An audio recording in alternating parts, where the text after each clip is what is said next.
তো আমরা যে ডাব্লিউবি, এসএসসি, গ্রুপ সি এবং গ্রুপ ডি পরীক্ষার জন্য জিকের একটা সিরিজ চালু করেছিলাম। তার কিন্তু আমি অলরেডি অনেকগুলো ক্লাস দিয়েছি। তোমরা দেখে আসো। আজকেরই সেই সিরিজের তোমাদের স্ট্যাটিক জিকের ক্লাস করাবো। তো কিছুদিন ক্লাস দিতে পারিনি আমার কিছু পার্সোনাল কাজের জন্য।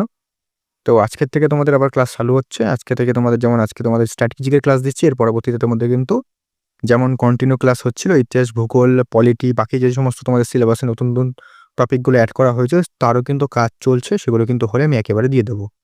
আজকে তোমরা স্ট্যাটিক জিকে দেখো, আমি স্ট্যাটিক জিকে ওভাবে দিইনি যে যেমন ধরো খেলা থেকে ডাইরেক্ট আমি কিছু তোমাদের বুঝিয়ে দিলাম। এখন হাতে একটু কম সময় রয়েছে, যেহেতু তোমরা জানো যে পরীক্ষা মোটামুটি ফেব্রুয়ারি 2nd উইক বা 3rd উইকে কিন্তু হবে।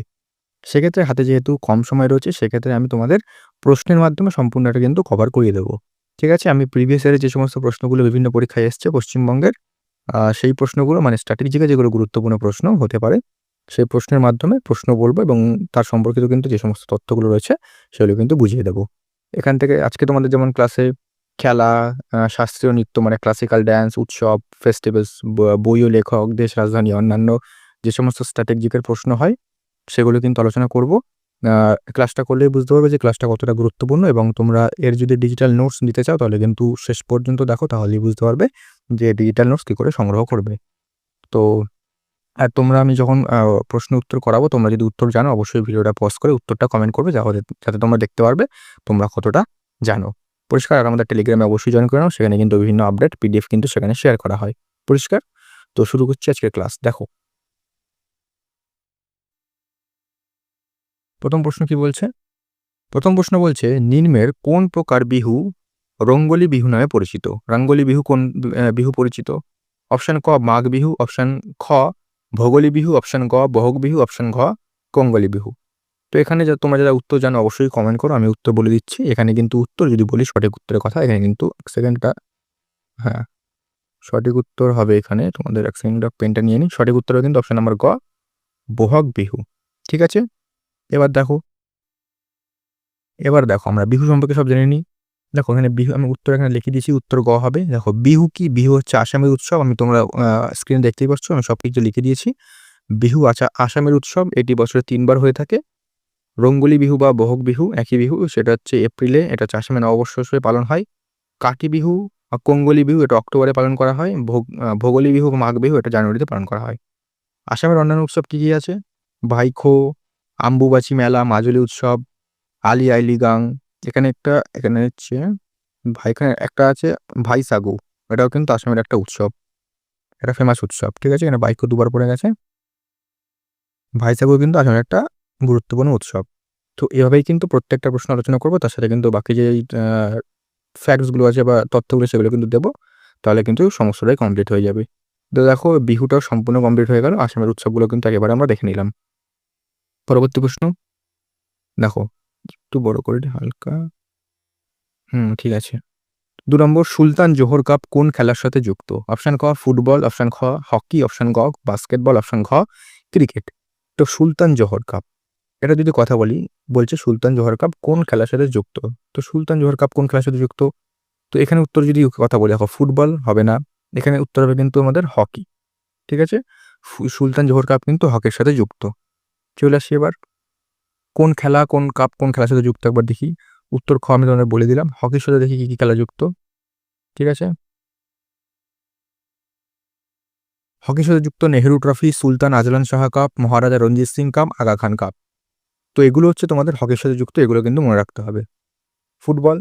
ফুটবলের সাথে যুক্ত কাপ হচ্ছে ডুরান্ড কাপ, সন্তোষ ট্রফি, রোভার্স কাপ, লা লিগা। ঠিক আছে? তো এগুলো কিন্তু ফুটবল, এই যে আমি ছবি দিয়ে দিয়েছি এখানে, হকি, ফুটবল। ঠিক আছে? তো এভাবেই কিন্তু আমি যে সমস্ত খেলাগুলো আমি পরে আবার খেলার প্রশ্ন দেবো, তখন কিন্তু বাকি যে সমস্ত খেলাগুলো রয়েছে সেগুলো কিন্তু একেবারে আমি কভার করে দেবো। একদিনে তোমরা যদি সব করতে চাও তাহলে কিন্তু গুলিয়ে যাবে। সেক্ষেত্রে আমি প্রত্যেকদিন আমি স্ট্র্যাটেজির যে ক্লাসগুলো দেবো সেখানে কিন্তু ধীরে ধীরে সমস্ত স্ট্র্যাটেজিকে কিন্তু কমপ্লিট করে দেবো আমি। পরিষ্কার? তো এগুলো কিন্তু মনে রাখবে। আর এমন কন্টেন্ট কিন্তু তোমরা ইউটিউব ফ্রিতে পাবে না। ঠিক আছে? তারপরে দেখি পরবর্তী প্রশ্ন কি বলছে। 3 নম্বর, নিম্নলিখিত ভারতীয় শাস্ত্রীয় নৃত্যগুলির মধ্যে কোনটির প্রধান নৃত্যশৈলী হলো জাগোই? মানে জাগোই কোনটার প্রধান নৃত্যশৈলী? অপশন দেখো, অপশন ক সাত্তারিয়া, অপশন ক কত্থক, অপশন গ মণিপুরি, অপশন খ ওডিসি। তো এখানে উত্তরের কথা বলি, তোমরা যারা উত্তর জানো অবশ্যই কমেন্ট করো। উত্তর হবে তোমাদের এখানে জাগোই বলছে, জাগোই হচ্ছে আমাদের মণিপুরি। ঠিক আছে? জাগোই আর চোলম দুটো কিন্তু না প্রধান যে তোমাদের নৃত্যশৈলী আছে মণিপুরীর, একটা হচ্ছে জাগোই, একটা হচ্ছে চোলম। তো সাততারিয়া কোথাকার? সাততারিয়া তোমাদের আসামের, কত্থক কোথাকার? কত্থক হচ্ছে উত্তরপ্রদেশ এবং ওড়িশির। তো আমাদের নাম শুনে বোঝা যাচ্ছে ওড়িশা, এবং মণিপুর হচ্ছে মণিপুর। ঠিক আছে? এবার ১ সেকেন্ড একটুখানি কেটে নিই এটা। এবার আমরা ভারতের দেখো শাস্ত্রীয় নৃত্য সম্পর্কে একটু জেনে নিই। উত্তরের অপশন ইস গ, যেটাই বলে দিলাম মণিপুরি। না, ভারতীয় সঙ্গীত নাটক একাডেমির অনুযায়ী ভারতে কিন্তু মোট টোটাল কিন্তু ৮ খানা ক্লাসিক্যাল ড্যান্স আছে, অর্থাৎ ৮ খানা শাস্ত্রীয় নৃত্য রয়েছে। তবে যদি প্রশ্ন এটাতে সাংস্কৃতিক মন্ত্রক অনুযায়ী কটা রয়েছে, তাহলে কিন্তু উত্তর হবে ৯টা। ৯ নম্বর কি? ৯ নম্বর হচ্ছে ছাউ। ছাউ নৃত্য পশ্চিমবঙ্গে তোমরা বাসি, যেহেতু তোমরা ছাউ নৃত্য অনেকেই দেখেছো বা জানো। এই যে ফটোটা দিচ্ছি, এটা কিন্তু তোমাদের মণিপুরি ড্যান্স। ঠিক আছে? এই যে এটা।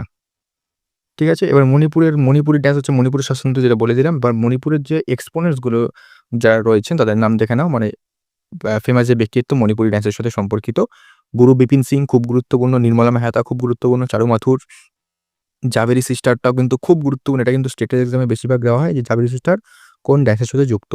তারা বিম্বাবাদী দেবী। তো মোটামুটি তোমরা যদি এগুলোই মনে রাখো, তাহলে এখান থেকে কিন্তু প্রশ্ন দেওয়া হবে। ঠিক আছে?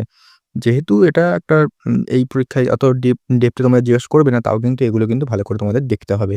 ঠিক আছে? তারপরে এই যে আমি বললাম যে সঙ্গীত নাটক একাডেমি অনুযায়ী ভারতের ৮টা শাস্ত্রীয় নৃত্য, এখানে ৮ খানা শাস্ত্রীয় নৃত্যে কি সেটা কিন্তু আমি এই ক্লাসেই আলোচনা করছি। তোমরা দেখতে পারবে। ধীরে, ধীরে দেখো, তাহলে বুঝতে পারবে।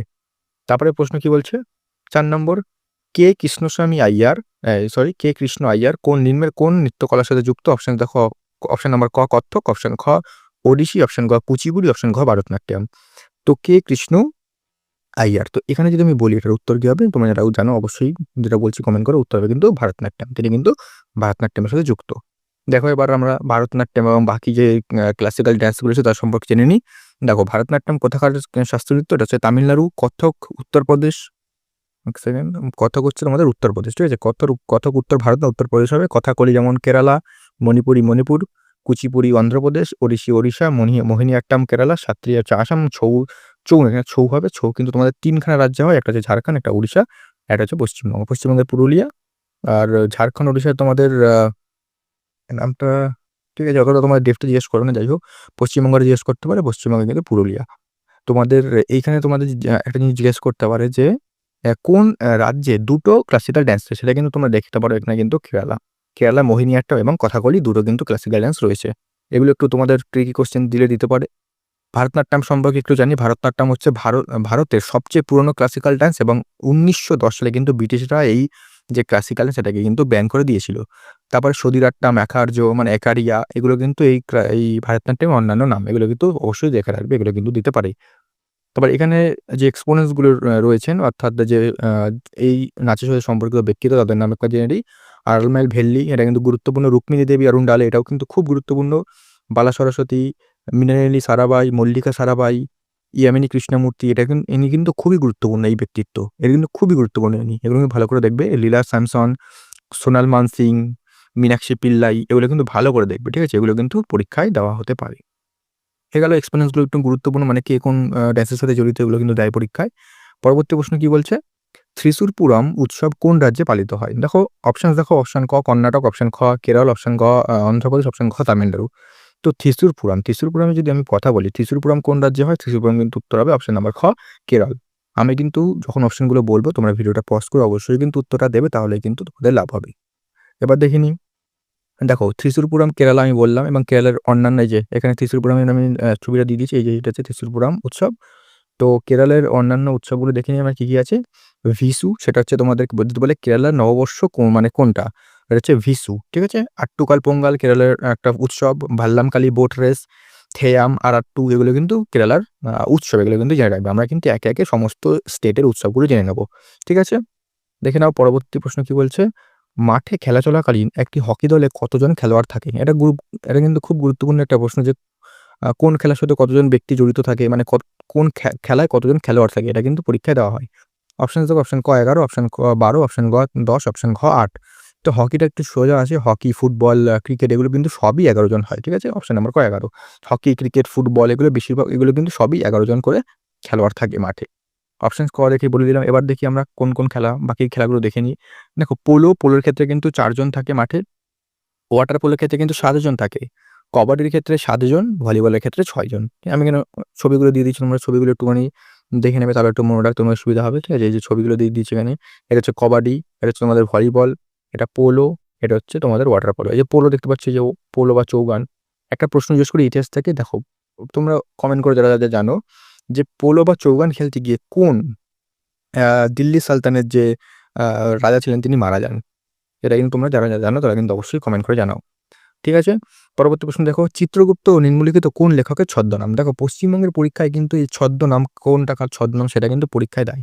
আমি কিন্তু সেইজন্য এটা রেখেছি। অপশনস দেখো, অপশন ক সমরেশ বসু, অপশন খ বুদ্ধদেব বসু, অপশন গ সুনীল গঙ্গোপাধ্যায়, অপশন ঘ সতীনাথ ভাদুড়ী। তো চিত্রগুপ্ত, দেখো চিত্রগুপ্ত যদি কথা বলি, এখানে চিত্রগুপ্ত হবে, আমি যারা জানো উত্তর তারা আশা করি কমেন্ট করেছো, উত্তর হবে কিন্তু সতীনাথ ভাদুড়ী। ঠিক আছে? অপশন নম্বর খ। চলে আসি এবার, কি জেনে নিই আমরা। দেখো ভানু সিংহ কার রবীন্দ্রনাথ ঠাকুরের? আন্নাকালী পাকরাশি, এটাও কিন্তু রবীন্দ্রনাথ ঠাকুরের ছদ্মনাম। কমলাকান্ত বঙ্কিমচন্দ্র চট্টোপাধ্যায়, তাতা হচ্ছে সুকুমার রায় এবং কৃত্তিবাস প্রেমেন্দ্র মিত্র। তো এগুলো কিন্তু গুরুত্বপূর্ণ ছদ্মনাম। এর পরের কিন্তু আমরা আরও ছদ্মনাম জেনে নেবো, যেগুলো আছে। একবারে বললাম আমি, একবারে সব কিছু হবে না, ধীরে ধীরে এগোবো, ধীরে ধীরে এগোবো, সব হয়ে যাবে। ঠিক আছে? এগুলো পড়লে এগুলো কিন্তু রিভাইজ দেবে, আর এগুলো কিন্তু ধীরে ধীরে এগোলে কিন্তু এগুলো হয়ে যাবে। তারপর চলে আসি পরবর্তী প্রশ্ন, কি বলছে, আলী আকবর খান কোন বাদ্যযন্ত্রের সাথে যুক্ত? তো এখানে দেয় যে কোন মিউজিক্যাল ইনস্ট্রুমেন্টের সাথে কোন ব্যক্তিত্ব জড়িত। অপশনস ক সেতার, অপশন খ সরোদ, অপশন গ সানাই, অপশন ঘ ভায়োলিন। তো আলী আকবর খানের যদি কথা বলি, ইনি কিন্তু সরোদের সাথে যুক্ত। পরিষ্কার? তারপর দেখি এবার সরোদের সাথে যুক্ত যিনি হচ্ছে আলী আকবর খান। এই যে আমি ছবি দিয়ে দিচ্ছি, ইনি হচ্ছে আলী আকবর খান, আর এটা হচ্ছে সরোদ। ঠিক আছে? এবার সরোদের সাথে যুক্ত আর কিছু ব্যক্তিত্ব জেনে নিই, যেমন আলাউদ্দিন খান, হাফিজ আলী খান, জারিন শর্মা, আমজাদ আলী খান, এনাকে সরোদ সম্রাট বলা হয়। বুদ্ধদেব দাশগুপ্ত, যেগুলো কিন্তু সরোদের সাথে সম্পর্কিত ব্যক্তিত্ব, গুরুত্বপূর্ণ। পরবর্তী প্রশ্ন চলে আসি। তোমরা কিন্তু চাইলে নোটস বানাতে পারো খাতায় লিখে লিখে, এগুলো কিন্তু গুরুত্বপূর্ণ। দেখো সীমাবদ্ধ ছবিটির পরিচালককে, এগুলোও পরীক্ষায় দেয় পশ্চিমবঙ্গের পরীক্ষায় মূলত।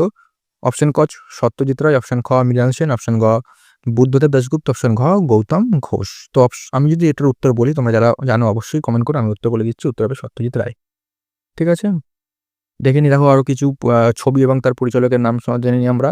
পরশ পাথর সত্যজিৎ রায়, চোখের বালি ঋতুপর্ণা ঘোষ পরিচালক, মেঘে থাকা তারা ঋত্বিক ঘটক, নাগরিক ঋত্বিক ঘটক, কাবুলিওয়ালা তপন সিংহ। তো এগুলো কিন্তু তোমরা অবশ্যই এখন ভালো করে খাতায় লিখে মুখস্থ করতে থাকো। আমি পরবর্তী ক্লাসে কিন্তু আর যেগুলো রয়েছে সেগুলো কিন্তু আমি একে একে আলোচনা করতে করতে ধীরে ধীরে ক্লাসে কিন্তু সমস্তটা কভার করে দেবো। পরিষ্কার? চলে আসি পরবর্তী প্রশ্নে, মুনুকাক কার আত্মজীবনী? এটা যারা ফোন দেখে বা একটু সম্পর্কে একটু জানে তারা কিন্তু অনায়াসে এটার উত্তর করে দিতে পারবে। মুনওয়াক কার আত্মজীবনী? অপশন ক দেখো অস্কার ওয়াইল্ড, অপশন খ মার্লন ব্র্যান্ডো, অপশন গ মাইকেল জ্যাকসন, অপশন ঘ পেলে। তো এখানে মুনওয়াক হচ্ছে তোমাদের খুবই একটা সোজা প্রশ্ন, যারা একটু জানে তারা বলতে পারে যে মাইকেল জ্যাকসনের কিন্তু একটা মুনওয়াক, একটা ড্যান্সের নাম মাইকেল জ্যাকসন, যেটাকে মানে প্রথম করেছিলেন মুনওয়াক। তো সেটাকে কিন্তু তারই কিন্তু আত্মজীবনী। এবার চলে আসি আমরা কিছু বই এবং লেখক, কে কোন বই লিখেছেন। দেখো ইয়ং ইন্ডিয়া লিখেছেন মহাত্মা গান্ধী। আনসুইটেবল বয় লিখেছেন করণ জোহর। করণ জোহর যেন তোমরা একটা উনি একজন সিনেমার পরিচালক। Suitable boy Vikram Seth. মানে আনসুইটেবল বয় যদি হয় তাহলে হচ্ছে করণ জোহর, আর সুইটেবল বয়, এখানে বই না এখানে বয়, সুইটেবল বয় হচ্ছে বিক্রম শেঠ। তারপরে long walk to freedom Nelson Mandela. Wings of fire APJ Abdul Kalam, খুব গুরুত্বপূর্ণ। Playing it my way Sachin Tendulkar. One Indian girl, এটা কিন্তু চেতন ভগত, তিনি কিন্তু লিখেছেন। তো এগুলো কিন্তু তোমরা দেখে নাও, আমি কিন্তু সমস্ত বই কিন্তু একে একে কভার করে দেবো। ঠিক আছে? পরবর্তী প্রশ্ন কি বলছে, নিচের কোন রাজ্যটি ছৌ নৃত্যের সাথে যুক্ত নয়? এই যে এখানে কিন্তু ভালো করে দেখবে, যুক্ত নয়, এই নয় কথাটা কিন্তু অনেকে মিস করে দেয়, পরীক্ষা কিন্তু জানা প্রশ্ন ভুল করে দেয়। যে দেখবে যুক্ত ভাববে যে পশ্চিমবঙ্গ রয়েছে, দেখি পশ্চিমবঙ্গ মেরে এখানে যুক্ত নয় বলেছে।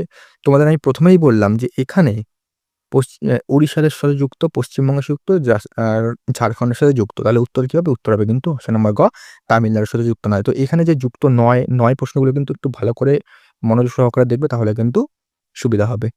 তারপর দেখে নিই ছৌ নৃত্য। দেখো ছৌ নৃত্য হচ্ছে ওড়িশা, পশ্চিমবঙ্গ, ঝাড়খণ্ডে প্রচলিত। ঠিক আছে? সেটা প্রথমেই বললাম। এবং ছৌ নৃত্যের সাথে কিছু গুরুত্বপূর্ণ ব্যক্তিত্বের নাম জেনে নিই। গোপাল প্রসাদ দুবে, চন্দ্রশেখর ভোঁজ, গম্ভীর সিং মুড়া। এগুলো কিন্তু তোমরা দেখে রাখবে। আর এটা হচ্ছে ছৌ নৃত্য। যারা পশ্চিমবঙ্গের বাসিন্দা তারা কিন্তু অবশ্যই কোনো না কোনো সময় ছৌ নৃত্য দেখেছো, তোমরা কিন্তু একটু দেখে রাখবে। পরবর্তী প্রশ্ন চলে আসি, কালবেলিয়া কোন রাজ্যের লোকনৃত্য? ফোক ডান্স, এবার একটু ফোক ডান্স থেকে প্রশ্ন দিয়েছি। অপশন ক ওড়িশা, অপশন খ বিহার, অপশন গ পশ্চিমবঙ্গ, অপশন ঘ রাজস্থান। তো কালবেলিয়া কিন্তু আরেকটা নাম বলা হয়, সেটা হচ্ছে স্নেক ড্যান্স, ঠিক আছে? Snake dance. আর এই নাচের সাথে কিন্তু একজন যুক্ত, তার নাম হচ্ছে গুলাবু সাপেরা। এটাও কিন্তু মনে রাখতো, যদি এতটা নাও দিতে পারে। তো যাই হোক বলে দিলাম, দিলে তোমরা কিন্তু অবশ্যই লিখতে পারো। স্নেক ড্যান্স যদি বলে কালবেলিয়া হবে, আর এটা কিন্তু রাজস্থানের লোকনৃত্য, ঠিক আছে? দেখো এবার রাজস্থানের লোকনৃত্য আরো কিছু দেখে নিই আমরা। এই যে এটা হচ্ছে কালবেলিয়া ড্যান্স, আমি ছবি দিয়ে দিয়েছি। রাজস্থানের আরো কিছু লোকনৃত্য নাম দেখে নিই। ঘুমার, কাঠপুতলি, তেরতালি, গাঙ্গড়, এগুলো কিন্তু গুরুত্বপূর্ণ, ঠিক আছে? পশ্চিমবঙ্গের লোকনৃত্য আমরা একটু দেখে নিই। ছৌ, গম্ভীর, বাউল, লাঠি, টুসু, কীর্তন, এগুলো তোমরা তো জানো। এগুলো তোমরা আসলে তোমরা অবশ্যই বলতে পারবে। যদি এই যে টুসু, লাঠি, এগুলো একটুখানি গম্ভীর, এই কটা একটুখানি বাউল পাদ, এই ৩ টা একটুখানি তোমরা যদি কনফিউজ হও, তাই বলে দিলাম এগুলো কিন্তু পশ্চিমবঙ্গের লোকনৃত্য। আর রাজস্থানে তো বলেই দিলাম, তো এগুলো কিন্তু গুরুত্বপূর্ণ পরীক্ষায় আসার ক্ষেত্রে। তারপরে ১৩ নম্বর প্রশ্ন কি বলছে? নিচের কোন খেলার সাথে শুটিং গার্ড শব্দটি যুক্ত? এবং এই যে প্রশ্নগুলো গুরুত্বপূর্ণ, যে কোন খেলার সাথে কোন শব্দগুলো যুক্ত। দেখো শুটিং গার্ড যদি বলি, দেখো অপশন ক বাস্কেটবল, অপশন খ টেনিস, অপশন গ ভলিবল, অপশন খ টেবিল টেনিস। আমি যদি এটা বলি শুটিং গার্ড যদি আমি বলি, তাহলে সেটা কিন্তু বাস্কেটবলের সাথে যুক্ত। অপশন নাম্বার ক শুটিং গার্ড, ঠিক আছে? তারপরে চলে আসি, দেখো আমি এবার দেখে নিই কোন খেলার সাথে কোন শব্দ যুক্ত। একটু বড় করে দিই, তারপরে তোমাদের সুবিধা হবে দেখতে। দেখো প্রথম হচ্ছে ক্রিকেট। যারা ক্রিকেট প্রেমী তারা কিন্তু অবশ্যই জানবে যে কোন খেলার সাথে যুক্ত। গুগলি, একটা ট্র্যাক বোলিং এর স্টাইল গুগলি। ফলো ওয়ান তোমরা কি এটা বললে একটু বেশি বড় হয়ে যাবে, আমি এটাই বলছি না। ফলো ওয়ান তোমরা যারা টেস্ট ক্রিকেট দেখো তারা বুঝতে পারবে যে ফলো ওয়ান কি। সিলি পয়েন্ট একটা ফিল্ডিং এর একটা পজিশন। চায়নাম্যান হচ্ছে কুলদীপ যাদব, আমাদের যখন ভারতের বলার, চায়নাম্যান বলার। চায়নাম্যান বলতে যে আর কি মানে লেফট হ্যান্ড থেকে আর কি লেগ সুইং করে, তাদের কিন্তু চায়নাম্যান বলা হয়। কভার ড্রাইভ একটা শটের নাম, বিরাট কোহলি যার জন্য ফেমাস। মেডেন ওভার, মানে যেই ওভারে কোনো রকমের রান দেওয়া হয় না তাকে মেডেন ওভার বলা হয়। থার্ড আম্পায়ার, ঠিক আছে? মানে যে থার্ড আম্পায়ার, না তোমরা যারা ক্রিকেট দেখো তারা বুঝতে পারবে। হুক, পুল শট, এই যে রোহিত শর্মা পুল শটের জন্য কিন্তু রোহিত শর্মা। তারপর হচ্ছে reverse sweep, mid on, long on, gully, এগুলো কিন্তু সব ফিল্ডিং এর একটা position. Crease, square leg, third man, wicket keeper, ঠিক আছে? এবার ক্রিকেটের কিছু দেখে নিই। ক্রিকেটের দেখো, ফুটবলের দেখে নিই। ফুটবলে তোমরা যারা ফুটবল প্রেমী তারাও কিন্তু ওগুলো অনায়াসে পারবে। তো খেলা কিন্তু দেখা কিন্তু তোমাদের জীবনে কোনো না কোনো জায়গায় কাজে লাগছে, সে তুমি খেলো বা পরীক্ষা দাও, ঠিক আছে? সবকিছু কিন্তু জরুরি। Corner kick, offside, tackle, foul, red card, yellow card, penalty kick, dribbling, scissor, throw in, centre, forward, tiebreaker, এইগুলো কিন্তু তোমাদের যুক্ত, এগুলো কিন্তু গুরুত্বপূর্ণ শব্দ হয়ে গেল। এবার চলেছে তোমাদের পরবর্তী প্রশ্ন। এগুলো কিন্তু দেখে রাখবে, এগুলো কিন্তু গুরুত্বপূর্ণ। পণ্ডিত বিরজু মহারাজ কোন ধরনের নৃত্যের সাথে যুক্ত? পণ্ডিত বিরজু মহারাজ খুব গুরুত্বপূর্ণ। অপশন দেখো, অপশন ক কুচিপুড়ি, অপশন খ মণিপুরি, অপশন গ ওড়িশি, অপশন ঘ কত্থক। তো পণ্ডিত বিরজু মহারাজের যে কথা বলিনি, কিন্তু কত্থকের সাথে যুক্ত। কত্থক যেটা প্রথমেই বললাম, এটা হচ্ছে আহ উত্তরপ্রদেশের লোকনৃত্য, এই শাস্ত্রীয় নৃত্য। এবার একটুখানি কত্থকের সম্পর্কে জানি। দেখো অপশন ঘ যেটা বলে দিলাম, বিরজু মহারাজ কত্থকের সাথে যুক্ত। তিনি একটু বড় করে নিই। কত্থক হচ্ছে উত্তরপ্রদেশের শাস্ত্রীয় নৃত্য, এবং কত্থকের সাথে যুক্ত ব্যক্তিত্বের নাম একটু দেখে নিই। দেখো ব্যক্তিত্ব, এক সেকেন্ড। ব্যক্তিত্ব কি আছেন? শোভনা নারায়ণ খুব গুরুত্বপূর্ণ, মালবিকা সরকার, বৃন্দাদিন মহারাজ, আচ্চান মহারাজ, সরস্বতী সেন, কুমুদিনী লাখিয়া, সীতারা দেবী, এগুলো কিন্তু খুব গুরুত্বপূর্ণ। এগুলো কিন্তু ভালো করে করতে হবে তোমাদের, পরিষ্কার? এবার বিরজু মহারাজ সম্পর্কে একটু জেনে নিলাম আমরা। বিরজু মহারাজ, ঠিক আছে? বিরজু মহারাজ সম্পর্কে একটু জেনে নিই। ইনি কিন্তু পদ্মবিভূষণ পায় 1986 সালে। সঙ্গীত নাটক একাডেমি অ্যাওয়ার্ড পান কবে? 1964 সালে। এবং কালিদাস সম্মান পান কিন্তু 1987 সালে। তো এগুলি একটু দেখে রাখবে। এতটাও যদি জিজ্ঞেস হয়তো না করতে পারে, তাও দেখে রাখবে। যদি দিয়ে দেয়, বলা যায় না। কারণ এত বছর পর পরীক্ষা হচ্ছে, দেখতে পাচ্ছ তোমরা যে কেপি কনস্টেবল বা কলকাতা পুলিশ, ওয়েস্ট বেঙ্গল পুলিশে যে ওয়েস্ট বেঙ্গল এসআই কনস্টেবল বলো, বা কেপি কনস্টেবলের যে পরীক্ষাগুলো হলো, সেগুলো দেখতে পাচ্ছ প্রিভিয়াস ইয়ারের যে প্রশ্নগুলো ছিল তার থেকে কত আলাদা প্রশ্ন হয়েছে। মানে এত বছরের যে এভলিউশন হয়েছে, এত বছরের যে পেরিয়ে গেছে, কবে লাস্ট পরীক্ষা হয়েছিল SSC, group C, group D পরীক্ষা, সেক্ষেত্রে প্রশ্ন কিন্তু আগের মতন যে দেবে তার কিন্তু কোনো মানে নেই। প্রশ্নের যদি মান কিন্তু বাড়তেই পারে, সেক্ষেত্রে তোমাদের কিন্তু আগে থেকে প্রিপেয়ার হওয়া দরকার। ১৫ নম্বর প্রশ্ন, the god of small things কে রচনা করেন? অপশন দেখো, সালমান রুশদি, খ নীরজচন্দ্র চৌধুরী, গ অরুন্ধতী রায়, এবং ঘ কিরণ দেশাই। তো এখানে যদি আমি কথা বলি, গড অফ স্মল থিংস, এটা হচ্ছে অরুন্ধতী রায়। আর এই বইটার জন্য কিন্তু তিনি বুকার প্রাইজও কিন্তু জেতেন। ঠিক আছে? এটা কিন্তু মনে রাখবে। পরিষ্কার? পরবর্তী প্রশ্ন এই একটুখানি কয়েকটা বইয়ের নাম এবং তার লেখকের সম্পর্কে একটু জেনে নিই। দেখো 'দ্য ইনহেরিটেন্স অফ লস' এটা হচ্ছে কিরণ দেশাইয়ের লেখা, আনন্দমঠ বঙ্কিমচন্দ্র চট্টোপাধ্যায়, আরণ্যক বিভূতিভূষণ বন্দ্যোপাধ্যায়ের খুব গুরুত্বপূর্ণ, বকুলকথা আশাপূর্ণা দেবী, বুদ্ধচরিত অশ্ব ঘোষ, চরিত্রহীন শরৎচন্দ্র চট্টোপাধ্যায়। তো এগুলো কিন্তু ভালো করে দেখে নাও। ঠিক আছে? এই যে আরো কিছু বইয়ের নাম দেখে নিলাম। ১ম এ কিছু বই, এখনো বই। ঠিক আছে? এগুলো কিন্তু একটু দেখতে হবে। তারপরে ধরিত্রী দিবস কয় পালিত হয়? দেখো এটা কিন্তু প্রিভিয়াস ইয়ার দেখে আমি তুলেছি। দেখো ৫ই জুন, ২২শে এপ্রিল, ১৬ই সেপ্টেম্বর, ১২ই মে। তো এখানে ধরিত্রী দিবসের যদি কথা বলি তাহলে এটা কিন্তু উত্তর হবে তোমাদের ২২শে এপ্রিল। হয়ে গেল? তারপরে এবার কিছু দিবস আমরা মানে এপ্রিলের সমস্ত দিবস জেনে নিই। আমরা কিন্তু এভাবে একটা, একটা করে প্রত্যেক মাসের দিবস কিন্তু খুব কভার করে দেব। এই এপ্রিল একটু বড় করি। এপ্রিলে দেখো কি, কি দিবস রয়েছে। ১ই এপ্রিল ওড়িশা দিবস, ৪ই এপ্রিল বিশ্ব খনি দিবস। এটা অতটা গুরুত্বপূর্ণ নয়। ৫ই এপ্রিল জাতীয় সামুদ্রিক দিবস দিতে পারে। ৭ই এপ্রিল বিশ্ব স্বাস্থ্য দিবস মোস্ট ইম্পোর্টেন্ট। ১০ই এপ্রিল হোমিওপ্যাথি দিবস। ১৪ই এপ্রিল বি.আর. আম্বেদকর জয়ন্তী গুরুত্বপূর্ণ। ১৭ই এপ্রিল বিশ্ব হিমোফিলিয়া দিবস। এগুলো কিন্তু নাও দেওয়ার সম্ভাবনা থাকতেও পারে। আমি দিয়েছি, এগুলো কিন্তু দেখে রাখবে। যদিও অতটা গুরুত্বপূর্ণ নয়। গুরুত্বের দিক থেকে যেমন বিশ্ব স্বাস্থ্য দিবস, বি.আর. আম্বেদকর জয়ন্তী, হোমিওপ্যাথি দিবস এগুলো কিন্তু গুরুত্বপূর্ণ। তারপরে ১৮ই এপ্রিল বিশ্ব ঐতিহ্য দিবস, ১৯শে এপ্রিল লিভার দিবস, ২৩শে এপ্রিল বিশ্ব বই দিবস, ২৪শে এপ্রিল জাতীয় পঞ্চায়েত দিবস, ২৫শে এপ্রিল ম্যালেরিয়া দিবস খুব গুরুত্বপূর্ণ এবং ২৯শে এপ্রিল বিশ্ব নৃত্য দিবস। তো এগুলো কিন্তু মনে রাখবে। ঠিক আছে? তোমরা চাইলে এগুলো স্ক্রিনশট করে নাও বা খাতায় লিখে নাও। তারপর দেখো ১৭ প্রশ্ন কি বলছে? নিম্নলিখিত কোন সংরক্ষিত বনভূমিটি পশ্চিমবঙ্গে অবস্থিত নয়? ঠিক আছে? নয় বলছে। তো এখানে অপশন থেকে গরুমারা, মানস, সুন্দরবন, চাপড়ামারি। তো এখানে বলছে নয়।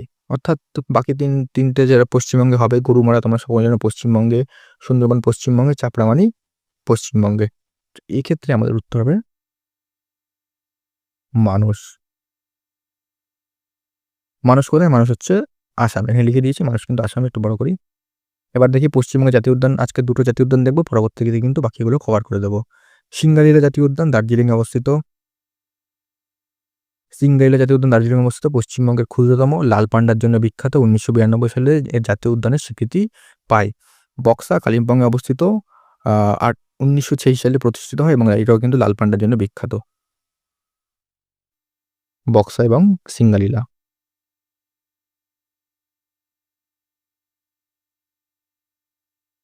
নেক্সট কোয়েশ্চেন কি বলছে? নেক্সট কোয়েশ্চেন কিন্তু এটা গুরুত্বপূর্ণ যে ক্যাঙ্গারু কোন দেশের প্রতীক? ক্যাঙ্গারু কোন দেশের প্রতীক? অপশন ক কানাডা, অপশন খ ইতালি, অপশন গ অস্ট্রেলিয়া, অপশন ঘ আয়ারল্যান্ড। তো এখানে যদি সঠিক উত্তরের কথা বলি, এটা কিন্তু একটা সোজাই প্রশ্ন। যারা একটুখানি যাদের যারা দেখায় মানে তারা কিন্তু অনায়াসে উত্তর করতে পারবে। অপশন কিন্তু গ অস্ট্রেলিয়া। ঠিক আছে? তো এখানে আমরা কিছু দেশের প্রতীক দেখে নিই। ভারতের প্রতীক অশোক স্তম্ভ, পাকিস্তানের অর্ধচন্দ্র, কানাডা ম্যাপল পাতা, বাংলাদেশের শাপলা, জাপানের চন্দ্রমল্লিকা, হংকংয়ের অর্কিড গাছ। ঠিক আছে? নেক্সট, ভূমিকম্পের তীব্রতা মাপা হয় যেটি দ্বারা, অর্থাৎ যে যন্ত্রের দ্বারা। অপশন ক ব্যারোমিটার, অপশন খ হাইড্রোমিটার, অপশন গ পলিগ্রাফ, অপশন ঘ সিসমোগ্রাফ। তো এখানে সঠিক উত্তর কি হবে? এখানে বলছে ভূমিকম্পের তীব্রতা। এখানে তীব্রতা মাপার কিন্তু হয় সিসমোগ্রাফের দ্বারা। অপশন ঘ। ঠিক আছে? দেখো কিছু, কিছু যন্ত্রের নাম দেখে নিই। অল্টিমিটার হচ্ছে উচ্চতা মাপার জন্য, অ্যানিমোমিটার বায়ুর গতিবেগ, ব্যারোমিটার বায়ুর চাপ, হাইড্রোমিটার তরলের আপেক্ষিক ঘনত্ব কিন্তু মাপা হয়। তো এগুলো কিন্তু পরীক্ষায় দেয়। লাস্ট কোয়েশ্চেন, প্রথম এশিয়ান গেম কোন শহরে অনুষ্ঠিত হয়? প্রথম এশিয়ান গেম যদি বলি, অপশন ক জাকার্তা, অপশন খ নয়াদিল্লি, অপশন গ কলম্বো, অপশন ঘ ব্যাংকক। তো এখানে উত্তর হবে কিন্তু অপশন খ নয়াদিল্লি। এটা কিন্তু কবে হয়? 1951। দেখো অপশন করে দিচ্ছি, অপশন খ। এরপর ১৯৫১ সালে হয় বা ওর কিন্তু ১৯৪২ সালেও কিন্তু এটা দিল্লিতে হয়। তো এই হলো তোমাদের স্ট্র্যাটেজিকের প্রথম ক্লাস। তো ক্লাসটা আশা করছি ভালো লেগেছে। এবার বলি পিডিএফটা কি করে পাবে।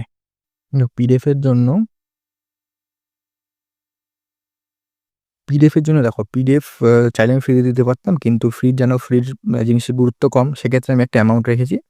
তোমরা স্ট্যাটিক জিকের জন্য যদি একবার পেমেন্ট করো তাহলে কিন্তু স্ট্যাটিক জিকে যতগুলো ক্লাস হবে সমস্ত পিডিএফ কিন্তু তোমরা পেয়ে যাবে। একবারই সময় তোমাদের শুধু পেমেন্ট করতে হবে। স্ট্যাটিক জিকের জন্য তোমরা 69 রুপিস পে করতে হবে একবারই। One time payment 69 rupees. তাহলে কিন্তু তোমরা প্রত্যেকটা স্ট্যাটিক জিকের পিডিএফ সংগ্রহ করতে পারবে।